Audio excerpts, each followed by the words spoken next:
여러분 반갑습니다. 출애굽기 말씀 묵상 시간입니다. 이번 주 내내 우리는 법 정신에 대해서 묵상하고 있습니다. 월요일 날 말씀을 드렸던 것은 법 정신 안에 생명 존중 사상이 있다라는 것을 말씀을 드렸습니다. 다시 말해서 함부로 생명을 해서도 안 되고 또 인권을 유린해서도 안 됩니다. 어떠한 사람에 대한 인격과 그 인권을 존중하고 그 생명을 존중해야 한다 하는 것을 말씀을 드렸습니다. 그렇게 해야 하는 이유는 모든 생명에 대한 주권이 하나님께 있기 때문입니다. 제가 화요일 날 말씀을 드렸던 법 정신은 책임의 원리였습니다. 우리가 하나님 앞에서 회개하는 것도 중요하지만 인간에게, 다른 사람에게, 이웃에게 해를 끼치고 또 손해를 입혔다면 마땅히 배상하는 책임을 질 수 있는 자세를 가지고 있어야 한다 하는 것을 말씀을 드렸습니다. 오늘 세 번째 수요일 말씀에서는 법정신, 긍휼과 자비, 사랑의 정신을 말씀을 드리고 싶습니다. 우리는 법하면 법은 매몰차고 비정하고 또 법대로 한다는 것은 어떤 사랑과 긍휼도 없다라고 생각하는데 그렇지 않습니다. 여러분, 법 안에 진정한 긍휼과 자비와 사랑의 정신이 빠진다면 그것은 법이 아닙니다. 왜냐하면 우리 하나님께서 이 땅에서 하나님의 백성을 다스려가는 것은 법대로 사람을 죽이는 것이 아니라 그 법은 사람의 생명을 존중하고 또 사람을 자유롭게 하고 또 정의로운 사회를 만들기 위한 것이기 때문에 그 내면에 흐르는 정신은 바로 사랑의 정신이며 긍휼의 정신입니다. 이 하나님의 사랑과 긍휼의 정신이 빠진 법이라고 한다는 것은 진정한 의미에서 법이 아닙니다. 오늘 말씀을 통해서 우리가 어떻게 하나님 앞에서 이 법정신을 잘 구현해서 정말 하나님 나라의 거룩한 백성으로 세워질 수 있을지 한번 살펴보도록 하겠습니다. 오늘 말씀 출애굽기 22장 16절에서 31절 말씀입니다. 이제 몇 가지 사례들이 있습니다. 그 사례들을 한번 점검해 보면서 법정신 안에 어떤 긍휼과 사랑이 배태되어야 하는지를 한번 살펴보겠습니다. 16절 17절입니다. 사람이 약혼하지 아니한 처녀를 꾀어 동침하였으면 납폐금을 주고 아내로 삼을 것이요 만일 처녀의 아버지가 딸을 그에게 주기를 거절하면 그는 처녀에게 납폐금으로 돈을 낼지니라. 첫 번째 사례는 무엇이냐면 어떤 남자가 여성과 성관계를 맺었습니다. 그런데 그 여성은 아직 혼인하지 아니한 처녀입니다. 여러분, 그런데 이때에 이 남자는 그 여성에 대해서 마땅히 책임을 다해야만 합니다. 첫 번째 책임은 무엇이냐면 결혼하면 됩니다. 왜냐하면 그 여성은 아직 결혼하지 않은 상태이기 때문에 결혼하지 않은 상대를 이제 성적으로 범했다면 그와 결혼하면 됩니다. 하지만 그 여인이 거부한다면 여러분 함부로 결혼할 수 없습니다. 그 당시 사회적 배경에서는 가부장적이기 때문에 여성이 이제 시집가기 전에는 아버지가 그 딸을 대신합니다. 그래서 아버지가 그 딸을 주기를 싫어한다는 것은 어떻게 보면은 좀 애둘러 표현한 것입니다. 아무리 성적으로 겁탈을 당했다 할지라도 그 남자가 싫다는 것을 그 딸이 말을 했을 때 아버지가 그 딸을 그 남자에게 주지 않는 것입니다. 이럴 경우는 그 남자가 그 딸과 아버지에게 납폐금을 내는 것입니다. 여러분, 이처럼 이 어떻게 보면 고대 사회에서는 가부장적 사회이고 또 남성 우월적 지위를 가지고 있는 사회이지만 그 사회에서도 여성의 인권에 대해서 매우 중요하게 생각을 합니다. 함부로 성이 상품화돼서도 안 되고 또 성이라고 하는 것이 누군가 힘 있는 자의 놀이개가 되어서도 안 됩니다. 한 사람의 성은 생명과 같은 것입니다. 그래서 겁탈해서도 안 되고 만일 어떤 이제 정말 부적절한 성관계가 있다면 그 부분에 대해서 반드시 사회적, 물적 모든 책임을 다 할 수 있어야만 합니다. 자, 두 번째 사례는 무엇이냐면 21절 이하입니다. 너는 이방 나그네를 압제하지 말며 그들을 학대하지 말라. 너희도 애굽 땅에서 나그네였음이라. 너는 과부나 고아를 해롭게 하지 말라. 이것은 사회적 약자에 대한 하나님의 관심입니다. 여러분, 정말 성경이 우리에게 있어서 하늘로부터 온 말씀이라는 것이 바로 이러한 것입니다. 하나님은 강자의 편이 아닙니다. 하나님께서는 능력 있고 힘 있고 사회적 지위가 높고 그리고 돈 많은 사람, 건강한 사람, 그 사람들 편에서 약자를 압제하고 또 정말 그 약자의 것을 빼앗고 착취하고 이런 하나님이 아닙니다. 오히려 하나님께서는 사회적으로 가장 힘없고 약한 존재, 그들 편에서 그들도 이 사회에서 당당하게 살아갈 수 있도록 하시는 분이 우리 하나님입니다. 그래서 하나님께서 이런 말씀을 합니다. 너는 이방 나그네를 압제하지 말라. 이 이방 나그네는 전문 용어입니다. 히브리어 게르라고 합니다. 이 게르라고 하는 전문 용어는 무엇이냐면 이 사람들은 이스라엘 태생이 아닙니다. 이방의 민족입니다. 혈통이 원래 이스라엘 사람이 아닙니다. 하지만 어떠한 연유가 되었든 이스라엘 사회로 들어온 사람들입니다. 근데 그 게르, 어떻게 보면 우리식으로 말하면 외국인 노동자 이런 사람들입니다. 그런데 그 사람들이 들어왔을 때 그 사람들을 함부로 압제하지 말라 하는 것입니다. 또 과부나 고아를 해롭게 하지 말라. 이 과부 같은 경우는 남편이 없지 않습니까? 또 고아는 아버지가 없는 것입니다. 아버지나 어머니가 없는 것입니다. 그래서 이 고아나 과부 이 사람들에게는 무엇이 분배되지 않느냐면 땅이 분배가 되지 않습니다. 그 당시에는 가부장적 사회에서 그 문화가 그랬습니다. 그래서 이스라엘 사회에서 고아나 과부는 땅이 분배되지 않은 절대 약자입니다. 여러분 땅이 없으면 어떻게 됩니까? 그 사람들은 땅에서 경작하지 못하기 때문에 이 가난이라고 하는 것은 사회적 가난입니다. 단지 이 고아나 과부의 어떤 능력의 부재가 아니라 이 사람들에게는 땅이 부여되지 않는 이 사회적 가난을 태생적으로 안고 사는 사람들입니다. 그래서 이방 나그네나 그리고 이제 고아나 과부 이 사람들은 이스라엘 사회에서 가난한 사람의 대명사입니다. 그래서 가난한 자를 학대하지 말라 할 때는 반드시 나오는 경우가 이방 나그네 게르 그리고 고아나 과부 이 사람들은 땅이 분배되지 않은 사람들이기 때문에 절대적 가난을 경험하는 사람이고 사회적 가난을 경험하는 사람들입니다. 여러분 이 사회적 가난은 어떻게 해야만 이제 이 가난으로부터 탈출할 수 있습니까? 그것은 십시일반으로 공동체가 도와야만 합니다. 그래서 이 사회적 약자는 이스라엘 사회에서 돌봄의 대상이었지 착취나 압제의 대상이 아닙니다.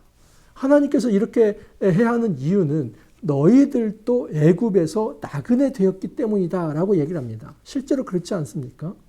여러분 이스라엘 사람이 400년 동안 애굽에 있을 때 그냥 나그네는커녕 노예처럼 이렇게 생활하지 않았습니까? 너희들도 그때 고생한 것을 생각하면서 우리식으로 말하면 개구리 오챙일적 한번 생각하면서 너희들이 정말 이 사회에서 약한 사람이 있다면 그 약한 사람들을 잘 돌봐줄 줄 알아야 한다. 이것은 하나님의 긍휼을 대변하는 것입니다. 이것이 바로 하나님의 의로움입니다.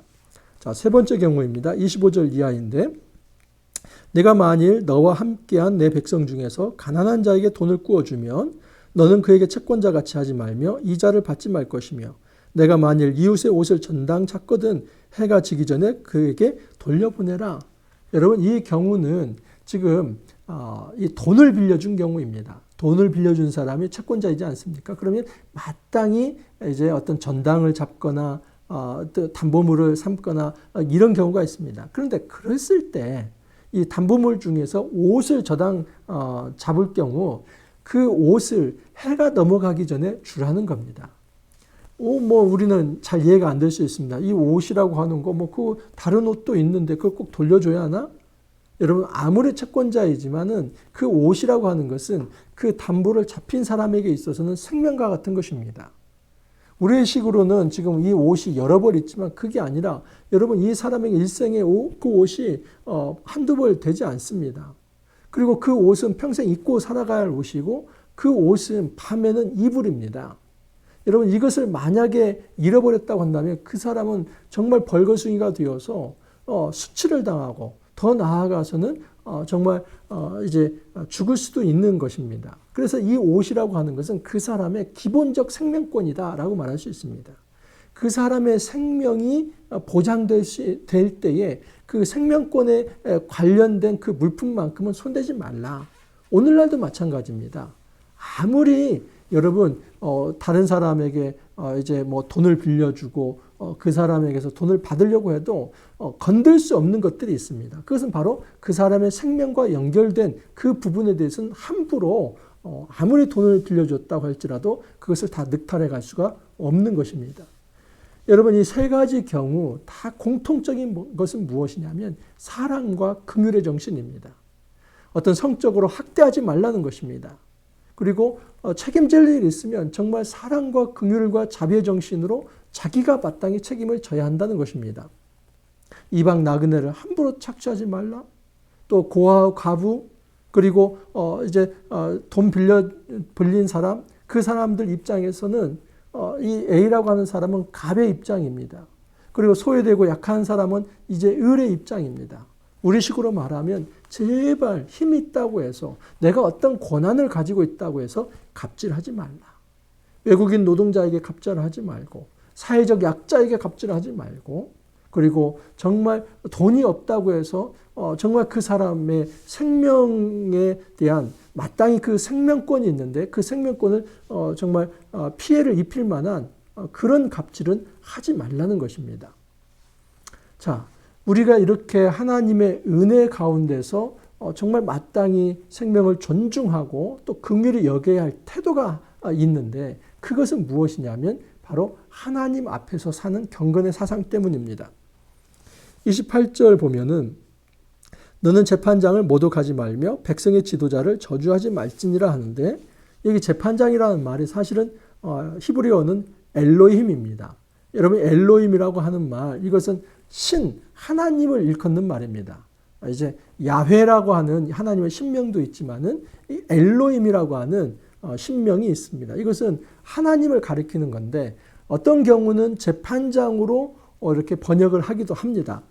여러분 그러나 원어에서는 이것은 엘로힘입니다. 그러므로 이것은 하나님을 모독하지 말라 이렇게 해도 이제 괜찮습니다. 여기서 지금 재판장이라고 이렇게 지금 번역을 한 것은 전체 문맥 속에서 뒤에 이제 백성의 지도자를 저주하지 말라 이것과 하나의 어떤 호응을 이루기 위해서 앞에 엘로힘도 그 하나님을 하나님으로 번역하지 않고 재판장으로 번역을 한 것입니다. 여러분 이 엘로힘의 하나님은 주로 판단하시고 그리고 권능을 가지시고 어떤 옳고 그름에 대해서 재판할 수 있는 그 위치에 서신 분입니다. 그러니까 재판장이신 하나님을 모독하지 말라 이렇게도 될 수 있고 조금 더 나아가서는 하나님께서 대리 통치자로 세워놓은 그 재판장을 모독하는 것은 하나님을 모독하는 것이나 마찬가지다 이렇게 말하는 거나 마찬가지입니다.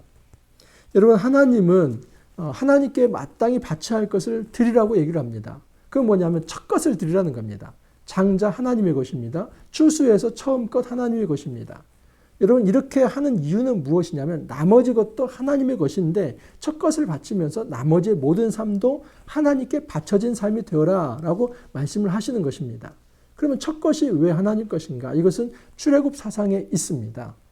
이스라엘 백성이 출애굽할 때에 모든 장자가 죽을 때에 그 유월절 어린 양의 피를 통해서 이스라엘 장자를 다 살려내셨습니다. 그래서 하나님께서 값을 치른 것이기 때문에 그 장자들을 내 것이다 얘기했습니다.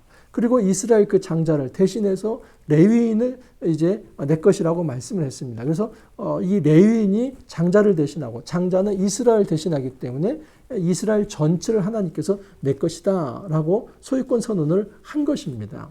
그래서 그 하나님의 백성이라고 한다면 마땅히 내가 하나님의 소유입니다. 이것을 인정하면서 자기의 첫 소산을 하나님 앞에 드리는 것입니다. 그래서 첫 소산을 하나님 앞에 드리는 것은 나머지 것은 내 것이고 첫 소산만 하나님 것 이것을 의미하는 것이 아니라 우리의 모든 것 나의 생명까지도 하나님의 것입니다 하는 것을 아주 겸손하게 인정하는 행위다라고 말할 수 있습니다. 그런 과정에서도 30절 보면 내 소와 양도 그와 같이 하되 이래 동안 어미와 함께 있게 하다가 여드레 만에 내게 줄지니라. 어떤 양이나 소의 첫 것을 드린다 할지라도 일주일 동안은 그 어미와 떼지 말라는 겁니다. 여러분 이 동물을 생축을 하나님 앞에 드릴 때도 그 동물에 대한 최소한의 예의가 있어야 한다. 여러분 처음 이제 낳았는데 정말 일주일도 안 된 그 새끼를 떼어내려고 하면 아직 젖도 떼지 않았는데 그 어미가 얼마나 가슴 아프겠습니까? 통물도 가슴 아픔이 있습니다. 최소한 그 젖을 좀 떼기 전까지 그 일주일 동안은 좀 어미하고 같이 있게 하라. 이것도 긍휼의 정신이 담겨 있습니다. 어떤 경우는 용서받지 못할 죄가 있습니다. 18절, 19절, 20절인데 너는 무당을 살려두지 말라. 짐승과 행음하는 자는 반드시 죽일지니라. 여호와 외에 다른 신에게 제사를 드리는 자는 멸할지니라. 이 긍휼과 자비의 정신을 얘기하다가 그 긍휼과 자비의 정신을 베풀지 않아도 되는 예외사항이 하나 있습니다. 그것은 뭐냐면 무당을 살려두지 말라. 이건 신접하는 것입니다. 하나님만이 오직 유일한 신인데 그 하나님 외에 다른 신을 연결시키는 그 접신자, 무당을 살려둬서는 안 된다.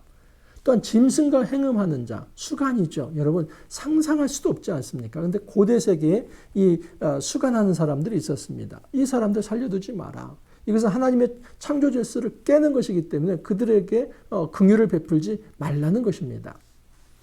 여러분 법은 이처럼 단호하고 또 아주 정말 엄격합니다. 하지만 이 단호하고 엄격한 법 정신 안에도 심지어 정말 첫 소생을 하나님 앞에 바치는, 하나님 앞에 자기의 소유권을 인정하는 그 일에서조차도 그 어미와 그 새끼 일주일 기간에 첫 태어났을 때 그 기간은 좀 긍휼의 정신을 가지고 좀 배려를 해달라.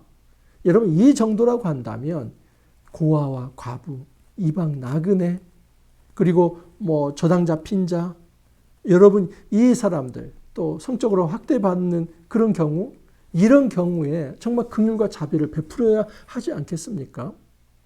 이런 미물까지도 정말 어떤 이 어미와 자식, 새끼와의 관계를 그걸 긍휼히 여기한다면 사람과의 관계에 있어서 이 법대로라고 하는 것이 그 법 안에 정말 긍휼과 자비의 정신이 있어야 하지 않겠습니까? 여러분 우리는 법과 질서를 잘 지켜야만 합니다. 그래야 이 사회가 온전히 돌아갈 수 있습니다. 근데 그 법을 지킨다는 것은 그 법 안에 있는 사랑의 정신, 긍휼의 정신을 지키는 것입니다. 법을 위해서 사람이 있는 것이 아니라 사람을 위해서 법이 있기 때문입니다. 그리고 그 법은 사람의 생명을 존중하고 사람의 인격이 존중되기 위한 것이지 힘이 있다고 해서 갑질하기 위해서 법을 사용하는 것이 아닙니다.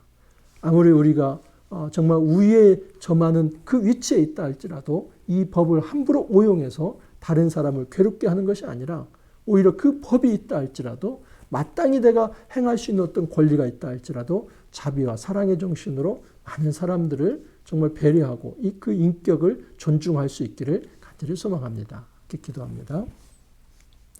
주님 감사합니다. 우리가 법 정신을 배워가고 있습니다. 특별히 오늘 이 시간에는 법 안에 사랑과 긍휼의 정신이 담겨 있다는 것을 알게 되었습니다.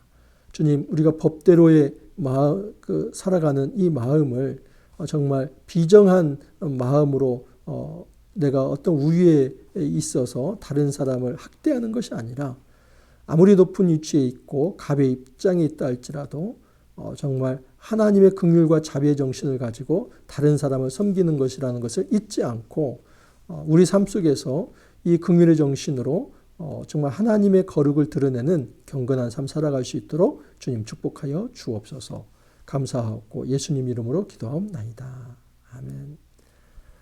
여러분 참 말씀이 오묘합니다. 이 고대에 주어졌던 이 말씀이 오늘날 그대로 우리에게도 적용될 수 있는 법정신들이 있습니다. 이제 내일 하루 더 법정신을 하겠습니다. 내일도 우리가 기대하는 마음으로 또 다시 만나볼 수 있기를 바랍니다. 오늘 하루 또 화이팅 하시고 승리하시길 바랍니다. 감사합니다.